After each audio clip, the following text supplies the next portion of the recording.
Hi everybody. I wanted to make a video today about an inspirational person, and I don't know how many of you know about it, but in January there was a Saudi teenager that barricaded herself in a hotel room at an airport in Bangkok, Thailand. Her name is Rahaf Mohammed Alqunun, and she was fleeing a very abusive family.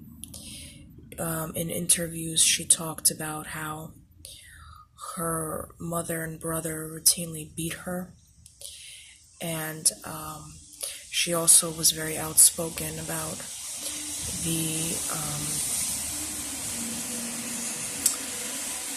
government of Saudi Arabia and its policies towards women. And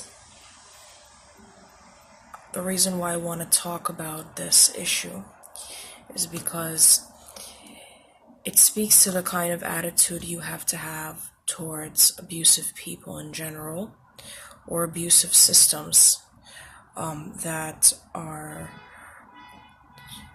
bent on controlling your will and controlling you as a person. And before I go into the significance of what she did, I just want to talk about what she did. So she wanted to flee from her family who was in Saudi Arabia. She was on vacation with them in Kuwait, and she ended up boarding a plane that took her to Thailand.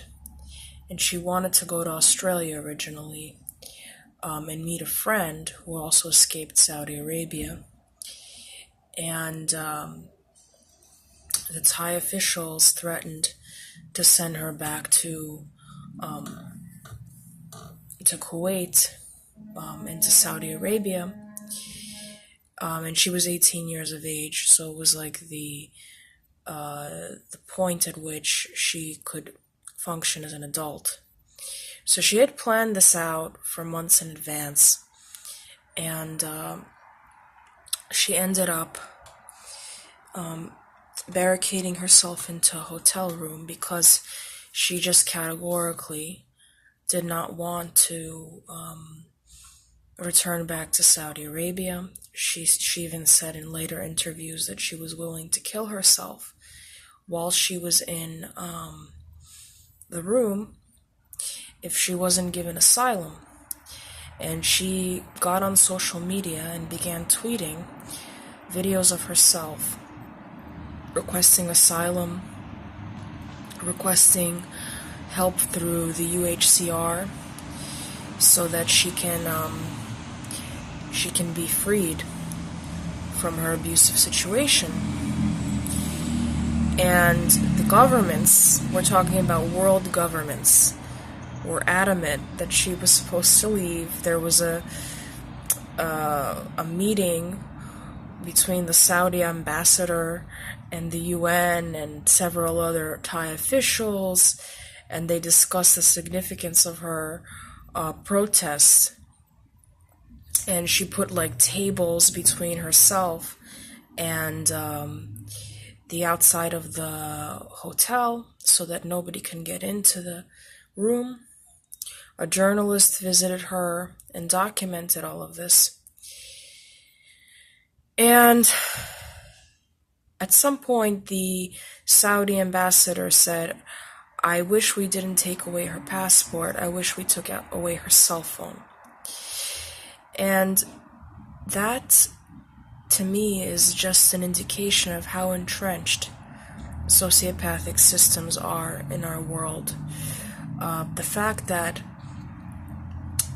the ambassador of a country was basically openly saying that we want to enslave this girl, like that she needs to know her place, and we wanted to take away her cell phone so that she would be completely miserable for the rest of her life, maybe even dead. Okay, is just an indication of how easily it is to accept sociopathic systems in the real world. And to me, she's one of the most inspirational public figures of the last 10 years or so, because it's clear that this wasn't a setup. It's clear that nobody tried to help her through this situation. It was just her and her will and her desire for freedom that led her to go against entire governments and her own personal family, and anybody that was going to tell her that she needed to accept abuse.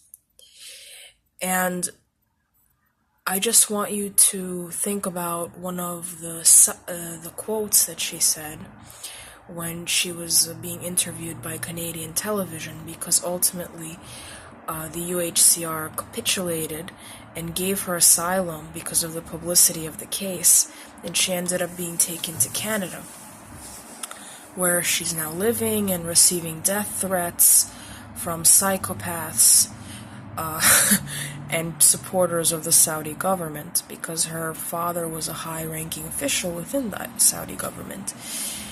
And she said something that's beyond her years, beyond most people's intellects. She said, freedom to me is one of the most important things that a person can have. And at the end of the day, it's me living this life. And it's me making my decisions, or something of that nature. It's not an exact quote. But the point is, people do not respect people that forego their freedom for some sort of acceptance.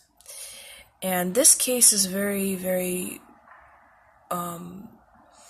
important to show people that if you ever find yourself in a situation where you have to change who you are fundamentally to keep on going in the situation, that there is something wrong with the situation itself.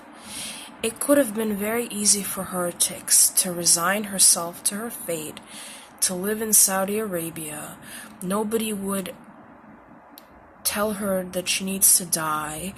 Nobody would be making these claims that she's intransigent, that she's supposed to know her place, that how dare you disrespect your family, how dare you disrespect Islam. And I want to make it clear that this is not an issue of religion to me, it's just an issue of oppression. Any person could be Rahaf. It doesn't have to be in Saudi Arabia. It can be in the United States. It could be in any country. But the fact that she transcended all of the haters, all of the people that were trying to suppress her at the age of 18 is just fucking remarkable to me. And I give her a huge amount of applause, and I think that she's one of, if you're going to make a hero out of somebody, I think that you should make a hero out of her for how brave she was. And that's all I wanted to say. I'm touched by her and her story, and it inspires me. It makes me want to keep going on this forum, because I have my moments when I doubt whether or not what I'm doing is impactful, whether or not I'm doing matters, and I even have my moments of doubt and cynicism where I want to say, nobody cares about this issue. I should just let it drop, because people are gonna come after me and tell me all kinds of shit, like I'm being too sensitive, and I get my share of trolls, and I get my set of people that think that I'm too idealistic and that I'm not living in the real world, that I should lower my standards, as does anybody in this community, not just me. But at the end of the day, I just remember that if I can save one person from staying in an abusive relationship, from staying with a person that can kill them, or a person that wants to harm them, or a person that wants to dim their life force, to dim the inspiration that they have within them, then it'll be worth it. You know, this is why I make these videos, and I'm tearing up right now. I just feel like humanity can do better, and humanity deserves better. And just like Rahaf deserved better, she didn't allow her life situation to become her fate.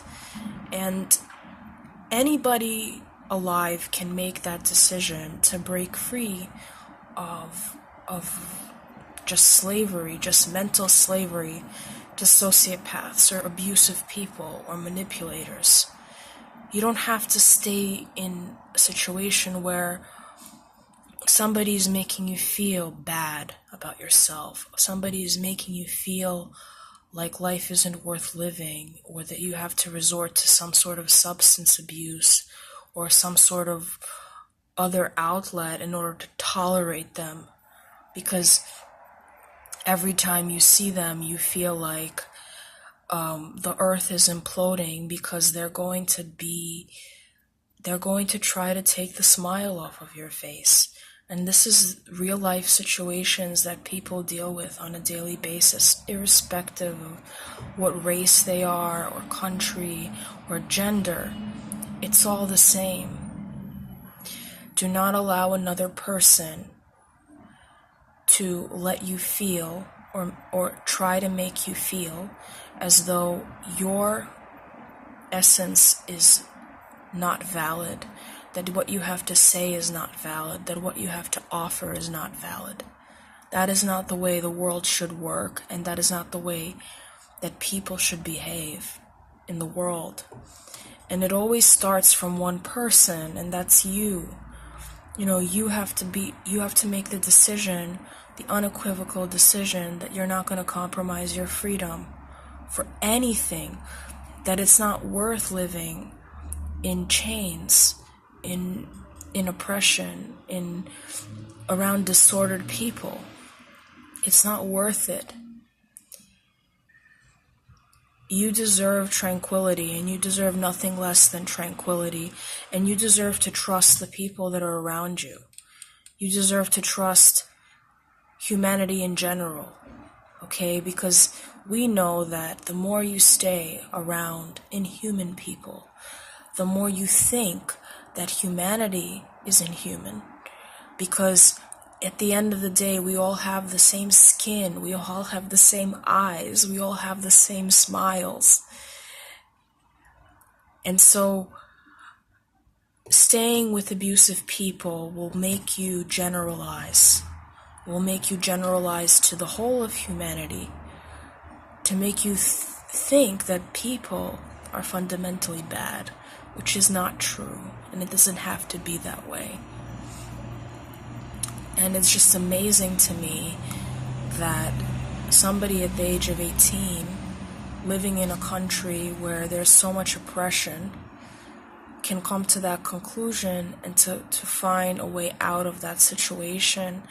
And even then, she's not out of the woods, because people are threatening her. And it makes me very sad that we live in a world like that, where when you stand up for yourself in certain situations, there's a mob of crazies that is threatening your life. But freedom is worth it, and peace of mind and freedom and confidence in your own identity is a cause for living. And that's all I wanted to say. Take care. Kisses.